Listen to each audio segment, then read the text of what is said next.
Hey guys, so today we're going to talk about the Delta Sky Miles American Express Gold Card. That's a mouthful. So a lot of you guys watching this probably got something like this in the mail. Normally the standard offer is 30,000 miles after you spend $1,000 within 3 months and you get a $50 statement credit. But Delta has recently upped it to 70,000 miles after you spend $2,000 within 3 months and you still get that $50 statement credit. So with all these flyers going out, because this isn't the only offer, they did a 60,000 point one, there's even a 75,000 point one, and a $200 statement credit floating around online as well. If I can find it, I'll link it in the description below. Whichever link is in the description below is the current best offer for Delta. Just a side note, it's probably not a referral link. It might be. It all depends on the offer at the time. So let's take a quicker look into this card. So the points guy values these points at about 1.2 cents per point. So at 70,000 points, you're looking at a total value of $840. But you also have that $50 statement credit, which can be used for anything. So that comes out to about a total value of $890 in Delta points that you will be receiving. Well, $840 in Delta points plus the $50 statement credit. So as far as earning points, it's really not that great. You're going to get 2 points per dollar spent on a Delta flight or when you make an in-flight purchase with Delta. And then you're going to get 1 point for every dollar spent on any other everyday purchase. So really, beyond the initial sign-on bonus, I don't see the value in keeping this card long-term unless you frequently fly Delta. Now, you also do get a 20% discount on all in-flight purchases, and you will also get priority boarding, which with Delta doesn't really mean too much. You will not be in Group 1 with Delta with this card.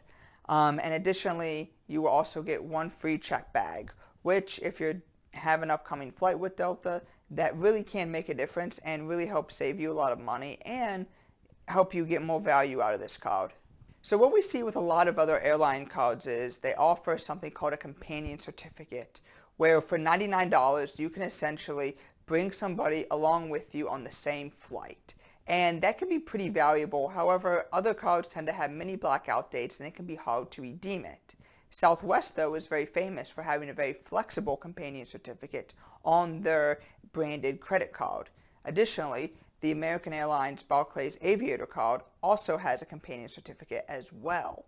This card, though, the Delta Gold American Airlines, whatever card we're talking about today, it does not boast or have a companion certificate, which for me is a pretty big downside for this card. Now with this card, you will not get access to Delta Sky Club. For that, you're going to need to get the Delta Reserve card. However, unless you fly Delta religiously, I wouldn't even recommend doing that. I would much rather prefer that you would look into getting the Amex Platinum, City Prestige, or better yet, the Chase Sapphire Reserved card as an alternative. However, cards in this caliber with the annual fee of about $95 a year almost never offer lounge passes complimentary. So I really shouldn't be too shocked or surprised there. So who should get this card? In my opinion, if you're looking to just churn and to just collect as many travel bonuses as possible, it's a pretty good card to get, and that's exactly what I did. I don't plan to keep mine past 1 year. However, if you haven't got the Chase United co-branded card, I would recommend getting that before moving on to the Delta Amex card. And the reason is Chase has some very stringent rules when it comes to how many credit cards you can apply for. You can only get 5 credit cards, excluding business cards, so 5 personal cards over the course of 2 years. If you go above that number, Chase will automatically decline you. So with that in mind, I would put this Delta card lower on your list if you are interested in travel hacking and credit card churning. If you're not and you just want to get a Delta card, this really isn't a bad one to get, but to me, beyond the initial sign-on bonus, I really don't see a lot of value in this card. The current offer of 70,000 points is very attractive, and they've really been making a big push to add more people to this card, and they've really been offering some very lucrative sign-on bonuses. It used to be 30,000 points, which is not worth it, in my opinion, whatsoever.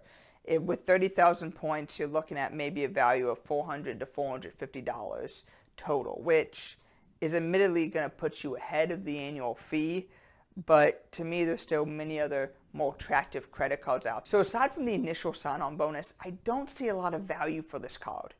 If you're a frequent Delta traveler, then potentially the free check bag each time could save you a tremendous amount of money and could very well pay for the annual fee beyond year one.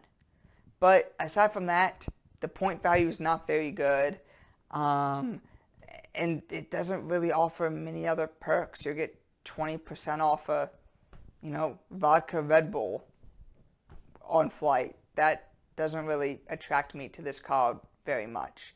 But the current offer they have going on for 70,000 points after only $2,000 of spend is very attractive. So for me, I would go ahead and recommend to most of you guys, grab it for the bonus, and then take a step back after year one and reevaluate and see if it's worthwhile to keep it on. Because 70,000 miles can get you 2 to even 4 domestic flights if you play your cards right. So guys, I really hope you enjoyed this review of the Delta Amex Gold Card. And if you want to see more content like this, please hit that subscribe button and smash that like button. Thanks guys, and I'll see you next week.